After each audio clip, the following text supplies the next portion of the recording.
sliding door open onto the hot summer night, a snapshot of a world Benny Mongrel had never known.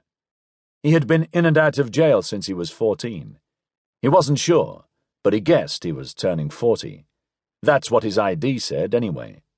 When he was paroled from Pollsmoor prison last year after serving a 16-year stretch, he swore he wasn't going back, no matter what. So that's why he was pulling the night shift on the building site as a watchman. The pay was a joke, but with his face and the crude prison tattoos carved into his gaunt brown body, he was lucky to get a job.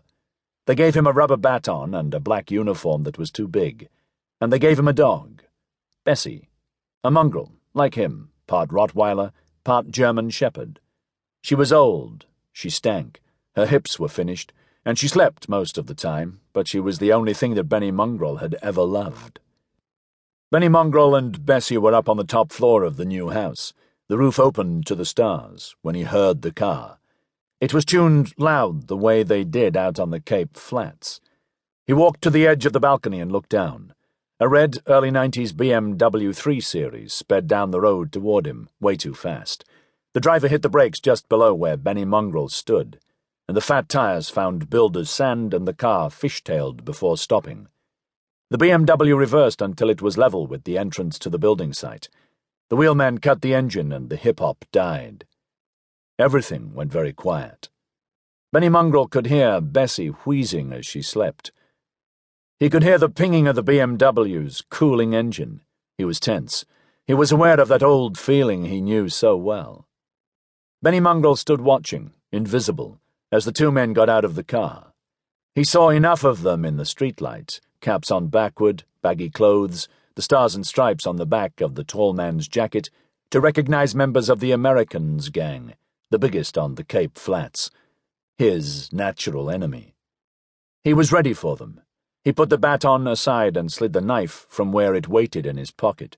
He eased the blade open. If they came up here, they would see their mothers.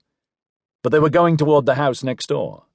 Benny Mongrel watched as the tall one boosted his buddy up, the shorty pulling himself onto the deck like a monkey. Then he was reaching a hand down to the other guy.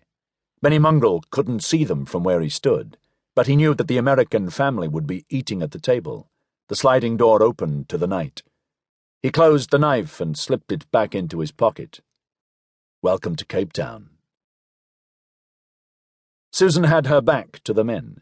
She saw the look on Burns' face and turned. She didn't have time to scream. The one closest to her, the short one, got a hand over her mouth and a gun to her head. "Screw as fuck, bitch! You shut up or I'll fucking shoot you!" The hard, guttural accent. The man's skinny arms were covered in gang tattoos. The tall man was round the table, waving his gun at Byrne. Byrne put the carving knife down and lifted his hands off the table in plain view. He tried to keep his voice calm. "Okay, we don't want any trouble. We'll give you whatever you want." "You got that right. Where you from?" asked the man coming at Byrne. He was as lanky as a basketball player. "We're American," said Byrne. The short one was laughing. "So are we. Yeah, we're all Americans here, like a big flippin' happy family, eh?" The tall man nudged Byrne with the muzzle of the gun, positioning himself behind the chair to Byrne's right. The short one pulled Susan to her feet. "Whoa, we got a mammy here." Byrne watched as the man slid his hand under Susan's dress, grabbing at her crotch and squeezing. He saw her eyes close. It was coincidence, pure and simple. Somebody had told Farid Adams that his girlfriend, Bonita, was selling her ass in Sea Point when she was supposed to be visiting her mummy in the hospital.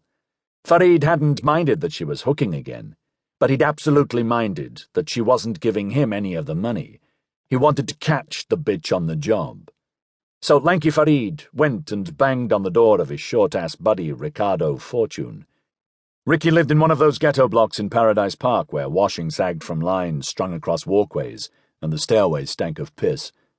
Ricky had a car, but he also had a wife, Carmen, who moaned like a pig about everything, which is why Ricky smacked her all the time.